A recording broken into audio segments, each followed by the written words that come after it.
Welcome back to Atherton on Air. It is January 17th. I'm Joey Gundolf. And I'm Holland Whalage. It is now time to stand for the pledge or observe a moment of silence.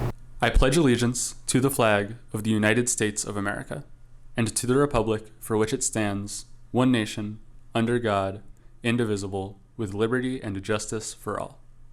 Thank you. Here's some brief announcements. Parking permits are sold out. If you've not paid for and been given a parking permit, you may not park at Atherton. If you would like to be added to the permit waitlist, please stop by room 109B in Lemus Goldberg now. Senior superlatives are out. Go to your senior Google Classroom to fill out the Google form. Nominate one person per category except for Best Brotherhood and Sisterhood. If you do not know who to nominate for a topic, just leave the answer blank.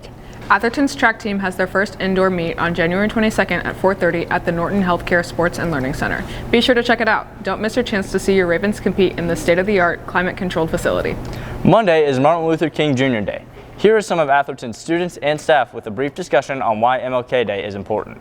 I think that Martin Luther King's message is one that is really passed down from one generation to another. For our students, especially in the Black Student Union, I want to send a message of service to others, because Dr. King gave his life in the service of trying to combat the racism that is still, unfortunately, at work in parts of this country.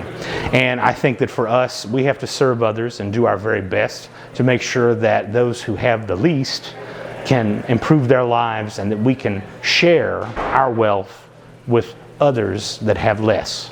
I think for our generation, it's basically talking about equality and seeing each other as equals even with our differences.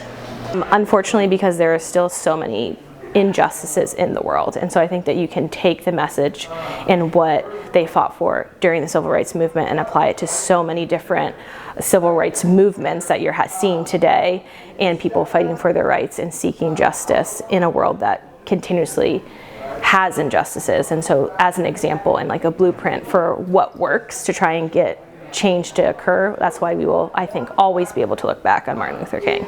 I think that the topics that he talked about were very universal, and that they weren't really things that can go away with time unless we put in the work. And he was one of those people that tried putting in the work, and I think that he made his message so positive so that others can follow it today. I would hope that he would have moved toward intersectionality a lot more. Somebody who emulated him a lot was the great writer Audre Lorde in the 1970s and the 80s, where she brought in not only issues of race, but issues of feminism, issues of sexuality. And it would be my hope that Dr. King would have moved not just away, I want to say he moved away from racism, but he moved into that intersectional environment where you could fight for even more causes at the same time. Potentially, I think that obviously Black Lives Matter, for sure. I think that he would be outspoken about what's going on just in general with the injustices across the world that you see all the time. Thank you. It is now time for the ACT Word of the Day. Legacy, the long-lasting impact of particular events or a person's life. Even though Jameson will move away at the end of this week, his legacy at Atherton will remain. Thank you. Congratulations, Ravens, on getting through a full week after our extended winter break. In celebration of winter break, we asked some of our Ravens what they got for Christmas. Check it out. My best thing I got for Christmas was probably my Coco Chanel perfume and my Uggs with the little bows on the back. That's it. My tattoo. I got it done for my dad when he passed away, and I got the dates, his birthday and the day he died on there. I got loving memory, his name, and it says, God doesn't make any mistakes. 8 Super Mario plushies, Iggy, Ludwig, and I got stuff. I got a dirt bike. Probably a keyboard and mouse.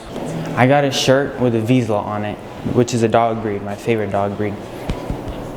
Probably my Stanley Cup, because I've been wanting one for a long time, and it keeps my water cold. Thank you. Happy birthday to Nico Zitzer and Oscar Barnes. That's it for Atherton on Air. I'm Joey Gundolf. And I'm Holland Whalage. Rock on, Ravens.